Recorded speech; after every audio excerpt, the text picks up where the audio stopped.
क्या caste reservation India में होना चाहिए? क्या इतने साल का रिजर्वेशन भारत के लिए काफी नहीं था? क्या भारत सही में रिजर्वेशन मुक्त के लायक हो गया है? दोस्तों, ये मुद्दा जितना आसान दिखता है उतना है नहीं। इस मुद्दे से जुड़ी है भारत के लिए बहुत सारे इंटरेस्ट, और उन इंटरेस्ट से जुड़ी है भारत के विकास का रास्ता। चलिए इस पूरे मुद्दे को समझते हैं द यूथ स्पीक्स विद देव के इस एपिसोड में। At the stroke of the midnight hour, when the world sleeps, India will awake to life and freedom. दोस्तों, 1950 में जब भारत का संविधान लागू हुआ था और भारत ऑफिशियली एक गणतंत्र बना था, तब डॉक्टर बी.आर. अंबेडकर ने कॉन्स्टिट्यूशन में कास्ट रिजर्वेशन का प्रावधान डाला था, नीची कास्ट को इक्वालिटी में लाने के लिए। आज 73 साल बाद भी कास्ट रिजर्वेशन की स्थिति इंडिया में वैसी की वैसी ही है। कुल मिला के 49.5% रिजर्वेशन रहता है, किसी भी केस को देख लीजिए। इसके बाद भी महाराष्ट्र में मराठी रिजर्वेशन, वेस्ट बंगाल में बंगाली रिजर्वेशन, बिहार में बिहारी रिजर्वेशन इत्यादि, ये सब तो हैं। इस पूरे मामले में पिसते हैं जनरल कैटेगरी के लोग। बहरहाल कोई एग्जाम ही ले लीजिए, एक जनरल कैटेगरी के बच्चे को जितना मार्क्स चाहिए रहता है उस एग्जाम को क्वालिफाई करने के लिए, उसका 10% मार्क्स चाहिए रहता है एक एसटी, एससी या ओबीसी कैटेगरी के स्टूडेंट्स को। बात सिर्फ इतनी ही नहीं है, इसके बाद भी जब जॉब के लिए बैठते हैं तो वहां भी रहती है रिजर्वेशन। तो इस पूरे मामले में दिक्कत क्या है? दिक्कत यहां है कि इस पूरे प्रोसेस के दौरान जो डिजर्विंग कैंडिडेट है वो छट जाते हैं। एक ऐसा कैंडिडेट जो मेरिटोरियस भी और इकोनॉमिकली बैकवर्ड सेक्शन से आता हो, वो कभी ऊपर नहीं आ पाते। इस मसले का सलूशन क्या है? क्या किया जाए ताकि ये नाइंसाफी की स्थिति ना आ सके? इकोनॉमी बेस्ड रिजर्वेशन, यानी पहले ये देखा जाए कि कैंडिडेट को रिजर्वेशन की जरूरत है कि नहीं। अगर जरूरत है इकोनॉमी के बेसिस पे तो उसको रिजर्वेशन मिलनी चाहिए, अगर नहीं है तो उसको नहीं मिलनी चाहिए। ये सॉल्यूशन दोस्तों अपनी जगह सही है। ये सही है कि डिजर्विंग कैंडिडेट्स को अपॉर्चुनिटीज मिलनी चाहिए, और इसीलिए सुप्रीम कोर्ट ने क्रीमी लेयर का भी कॉन्सेप्ट लाया था। इसका मतलब ये होगा कि ओबीसी के जो भी स्टूडेंट्स हैं उनका पहले निरीक्षण किया जाएगा, एक बैकग्राउंड चेक किया जाएगा। अगर वो डिजर्विंग है, अगर उनको रिजर्वेशन की जरूरत है तो उनको रिजर्वेशन दी जाएगी, अन्यथा नहीं दी जाएगी। और यही कॉन्सेप्ट एससी एसटी में भी अप्लाई करने के लिए डिस्कशंस चल रही है।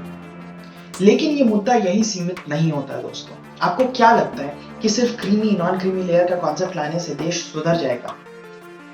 2 मिनट पॉज कीजिए और सोचिए कि ये रिजर्वेशन का कॉन्सेप्ट आखिर अंबेडकर साहब ने लाया क्यों? रिजर्वेशन का कॉन्सेप्ट आया था कास्ट बेस्ड डिस्क्रिमिनेशन को हटाने के लिए, इकोनॉमी बेस्ड डिस्क्रिमिनेशन को नहीं। हमारे कॉन्स्टिट्यूशन का आर्टिकल 15 ये साफ साफ कहता है कि रिजर्वेशन का कॉन्सेप्ट सोशली और एजुकेशनली बैकवर्ड क्लासेस को अपलिफ्ट करने के लिए है। अंबेडकर साहब ने तो ये भी कहा था कि अगर 10 साल के अंदर अंदर ये कास्ट बेस्ड डिस्क्रिमिनेशन इंडिया से अगर पूरी तरह से हट जाए तो आप रिजर्वेशन का कॉन्सेप्ट भी हटा दीजिए। लेकिन क्या इंडिया से कास्ट बेस्ड डिस्क्रिमिनेशन हट चुका है? आपको लगता है हाँ, तो फिर क्यों नाली का कचरा साफ करने वाले 100% लोग दलित होते हैं? क्यों घर में काम करने वाली दीदी के लिए अलग प्लेट्स रखे जाते हैं? क्यों एक नीची जात के अफसर को वो रिस्पेक्ट नहीं मिल पाता है? क्यों आज भी उत्तर प्रदेश, बिहार, तमिलनाडु के कई इलाकों में नीची जाति के लोगों को मंदिर में प्रवेश करने नहीं दिया जाता है? क्यों आप अपने सामने ये सब होते हुए देख के भी आपको ये सब नॉर्मल लगता है?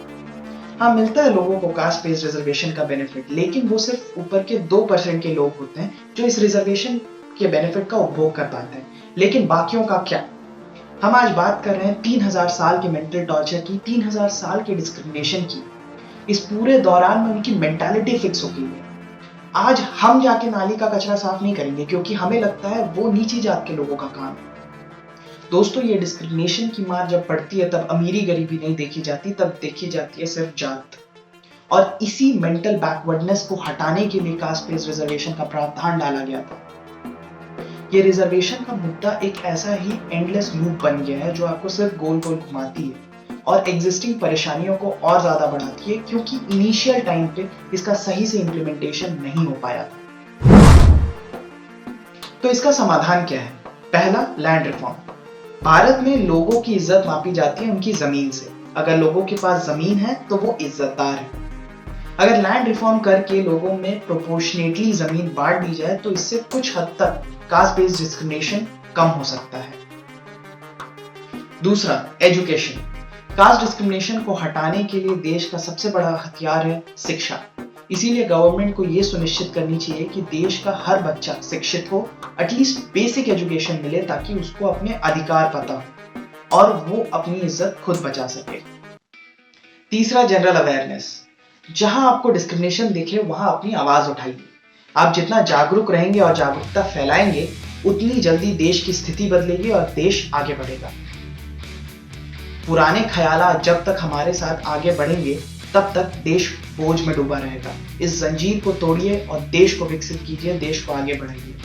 इस मुद्दे को सोचिए और जानिए क्या हो रहा है आपके देश में, क्या स्थिति है अभी देश की। इन सॉल्यूशंस के अलावा भी अगर आपके पास कोई दूसरे सॉल्यूशंस हैं तो उन्हें सबके साथ शेयर कीजिए, क्योंकि आपको इसके बारे में जानना जरूरी है।